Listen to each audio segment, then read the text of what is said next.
సమంత పెళ్లి చేసుకున్నారు. రాజ్ నిడుమూర్తో సమంత వివాహం జరిగింది. ఈరోజు కోయంబత్తూరులోని ఈషా ఫౌండేషన్లో ఉన్న లింగ భైరవ టెంపుల్లో వీరి వివాహం అతి తక్కువ మంది 30 మంది సన్నిహితుల మధ్య, అతిథుల మధ్య వీరిద్దరి వివాహం కూడా జరిగింది. గతంలో కూడా ఫ్యామిలీ మ్యాన్ డైరెక్టర్ రాజ్ నిడుమూర్తో డేటింగ్ రూమర్స్ అయితే వచ్చాయి. వీటన్నిటిని కూడా నిజం చేస్తూ గతంలో సోషల్ మీడియాలో కూడా వీళ్ళ ఫొటోస్ని కూడా షేర్ చేస్తూ వచ్చారు. ఇదే నేపథ్యంలో వాళ్ళిద్దరు కూడా తరచుగా ఫ్యామిలీ ఫంక్షన్స్ కూడా అటెండ్ అవుతూ వచ్చారు. ఇదే నేపథ్యంలో ఈరోజు వీళ్ళిద్దరూ కూడా ఆ రూమర్స్ కన్నిటికీ చెక్ పెడుతూ కూడా ఈరోజు వీఆర్ ఫ్యామిలీ అంటూ కూడా వాళ్ళు ఈరోజు పెళ్లి చేసుకున్న సందర్భం కనిపిస్తుంది.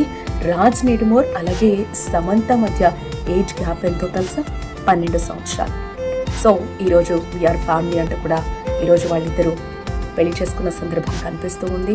ఈరోజు సమంత పెళ్లి కూతురు చీరలో, ఎర్ర చీరలో దగదగా మెరిసిపోతూ కూడా చాలా అందంగా, చాలా ఆనందంగా కూడా ఆమె కనిపించారు. ఈ నేపథ్యంలోనే సెలబ్రిటీస్ అందరూ కూడా వాళ్ళందరికీ విషెస్ చెప్తూ ఉన్నారు. ఈ నేపథ్యంలో ఫ్యాన్స్ కూడా ఒకంత ఆనందాన్ని అయితే వ్యక్తం చేస్తూ సోషల్ మీడియాలో అయితే ఇద్దరికి కూడా, శామ్కి మరియు రాజ్ నిడుమూర్కి కూడా ఈరోజు విషెస్ చెప్తూ కూడా వాళ్ళ ఆనందాన్ని అయితే షేర్ చేసుకుంటూ ఉన్నారు.